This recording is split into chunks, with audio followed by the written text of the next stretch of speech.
Fisiología y biofísica. Unidad académica 1. Sistema nervioso autónomo e hipotálamo. Primera parte. Homeostasis y mecanismos de regulación de variables fisiológicas.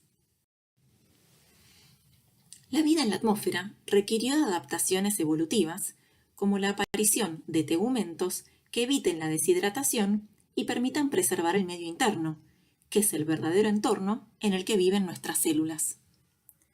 Claude Bernard, un fisiólogo del siglo XIX, fue quien impulsó la idea de que las células de organismos complejos, como los nuestros, intercambian nutrientes y desechos con un medio interno, cuya composición debe permanecer estable a pesar de las fluctuaciones que sufra el medio externo o ambiente.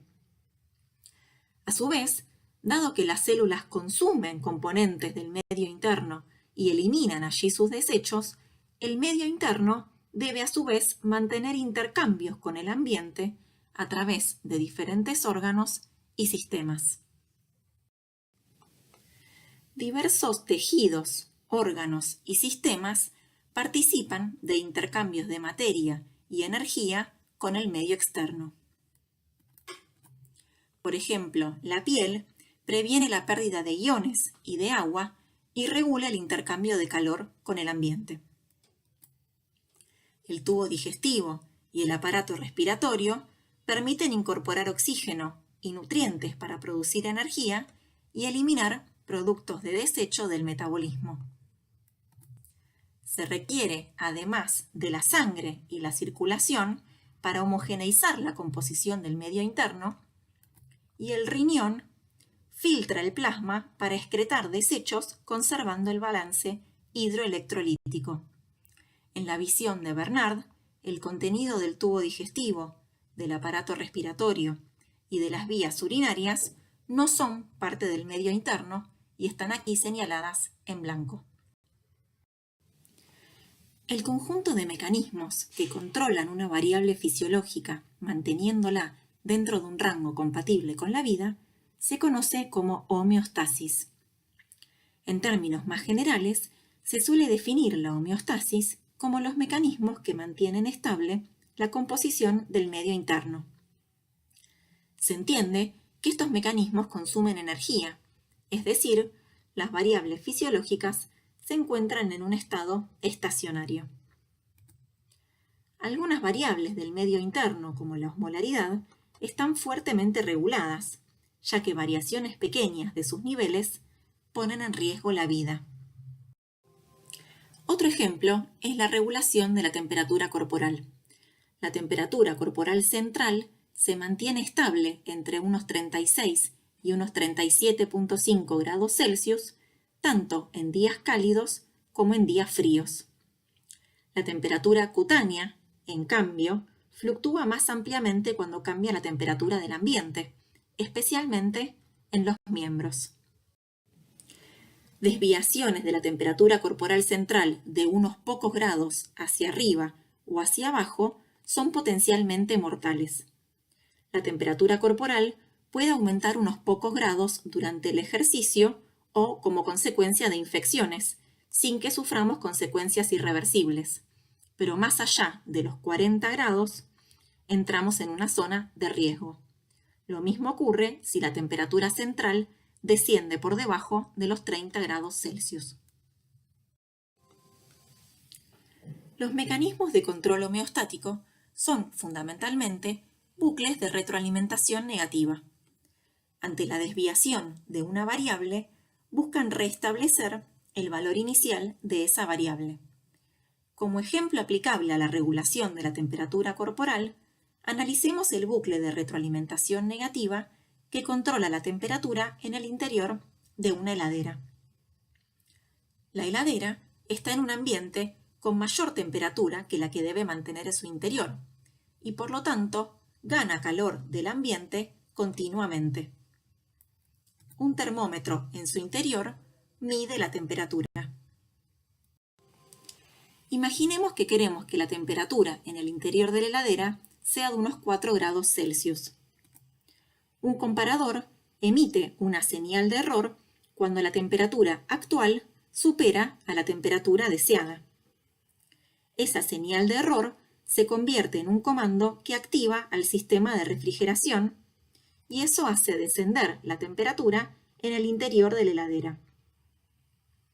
Cuando la temperatura que registra el termómetro desciende por debajo de la temperatura deseada, dejará de producirse esta señal de error y se inactivará el sistema de refrigeración de nuestra heladera.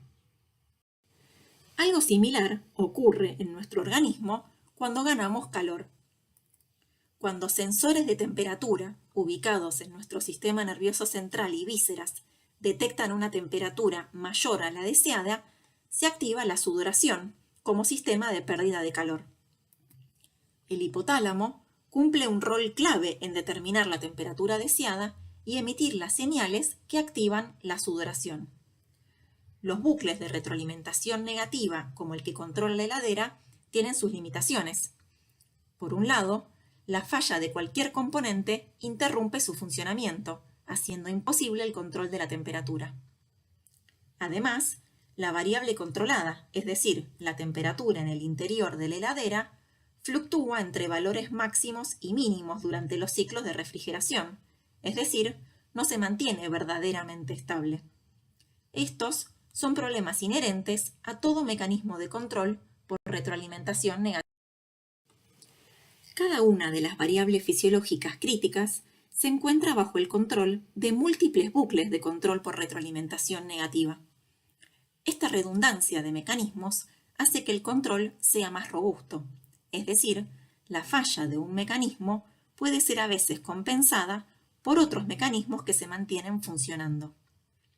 Además, al depender la regulación de varios bucles, se limitan las fluctuaciones de la variable y de esta forma se mantiene más estable. Sigamos con el ejemplo de la regulación de la temperatura corporal. A diferencia de una heladera, nuestro cuerpo puede estar expuesto a ambientes con temperaturas más altas o más bajas que nuestra temperatura corporal central. Además, nuestro organismo produce calor como fruto de la actividad metabólica basal y de la actividad del músculo esquelético. Cuando la temperatura central aumenta, operan mecanismos de retroalimentación negativa que promueven la pérdida de calor a través de vasodilatación superficial y sudoración. Paralelamente, operan otros mecanismos que disminuyen la generación interna de calor, tanto por disminución del metabolismo basal como por una disminución de la actividad motora voluntaria. Por el contrario, cuando nos encontramos en ambientes muy fríos, se activan bucles que conservan el calor y que aumentan la producción metabólica de calor y la actividad motora. Es importante destacar que cada mecanismo que regula la temperatura corporal responde a un bucle de retroalimentación diferente, donde diferentes tejidos efectores se encuentran bajo el control de distintos sistemas reguladores. Por ejemplo, los mecanismos que promueven la pérdida de calor se encuentran principalmente bajo el control del sistema nervioso autónomo, la porción del sistema nervioso orientada al control del medio interno. En cambio, la producción basal de calor depende fundamentalmente de hormonas, como la adrenalina, liberada por la médula suprarrenal y las hormonas tiroideas.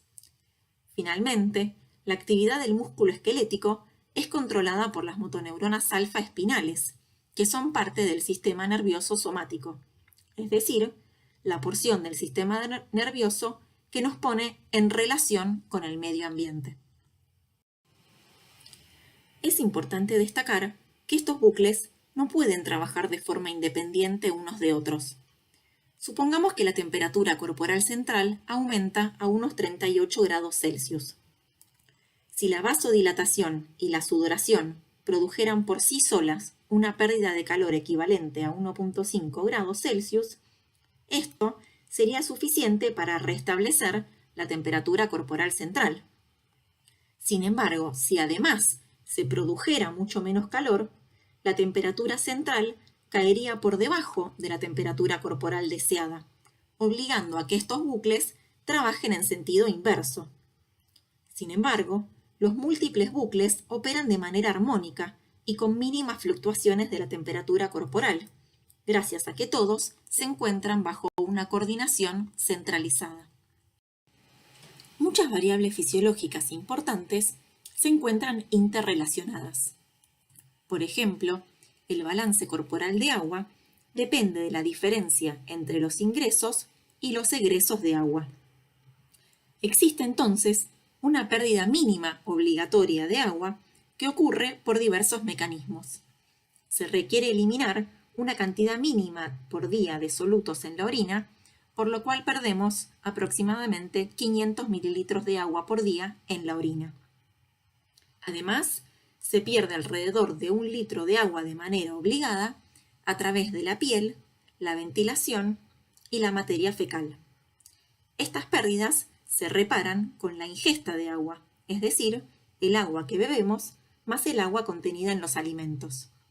Normalmente, ingerimos una cantidad de agua que nos permite un balance cómodo de agua. Esto se refleja en la producción de 1,5 litros por día de orina, es decir, una orina con mucho más agua que la necesaria para eliminar los solutos que es indispensable eliminar. La termorregulación puede aumentar enormemente la pérdida de agua. Se pueden perder 1 a 2 litros adicionales de agua a través de la sudoración por necesidades termorregulatorias. Esto llevará a que aumente la concentración de solutos en el líquido extracelular, se activen osmorreceptores hipotalámicos y se desencadene una respuesta que tiende a preservar el agua corporal. Por un lado, la neurohipófisis liberará hormona antidiurética. Esta hormona actúa en el riñón aumentando la reabsorción de agua, es decir, reduciendo la pérdida de agua en la orina. Además, se estimulará la sed, pero que podamos saciarla dependerá de diversos factores. ¿Qué ocurrirá si entran en conflicto las regulaciones de estas dos variables? ¿Continuará la sudoración a expensas de perder más agua corporal? ¿O disminuirá la sudoración para conservar agua y entonces aumentará la temperatura corporal? Esto último es lo que ocurre. La coordinación centralizada establece jerarquías en la regulación de las variables fisiológicas y la regulación del agua corporal está en lo más alto dentro de estas jerarquías. Tan es así que eventualmente la coordinación central asumirá el completo control del comportamiento, que se orientará exclusivamente a la obtención de agua. Pero ¿quién ejerce esa coordinación centralizada de la homeostasis? Ese rol recae en el hipotálamo. El hipotálamo cumple su rol en la homeostasis utilizando 3 sistemas, cada uno con sus componentes aferentes y eferentes. El sistema endocrino, el sistema nervioso autónomo y el sistema nervioso somático. Aunque el sistema endocrino y el sistema nervioso autónomo se piensan tradicionalmente como orientados al medio interno, y el sistema nervioso somático como encargado de la interacción con el ambiente y de la sociabilidad, el hipotálamo influye sobre nuestro comportamiento para lograr la homeostasis, como ya hemos mencionado. ¿Cuáles son los mensajes importantes que deben llevarse de esta clase? El medio interno es el líquido extracelular, cuya composición se mantiene relativamente estable gracias a la homeostasis. La homeostasis es entonces el conjunto de mecanismos que controlan una variable fisiológica manteniéndola en un estado estacionario, dado que la homeostasis consume energía. La homeostasis de una variable involucra múltiples bucles de retroalimentación negativa, múltiples sensores y efectores. Esto brinda seguridad y mejor control de la variable en cuestión, pero exige una coordinación centralizada. Las distintas variables fisiológicas críticas se encuentran a su vez interrelacionadas, y esto exige que existan jerarquías dentro de esta coordinación. El hipotálamo es la estructura central en la coordinación de la homeostasis y actúa utilizando a los sistemas endocrino, sistema nervioso autónomo y sistema nervioso somático. Para lograr el control de una variable fisiológica, el hipotálamo puede tomar control del comportamiento. En la próxima parte de esta clase estudiaremos al sistema nervioso autónomo y en la tercera volveremos a estudiar el hipotálamo y la regulación de la temperatura corporal.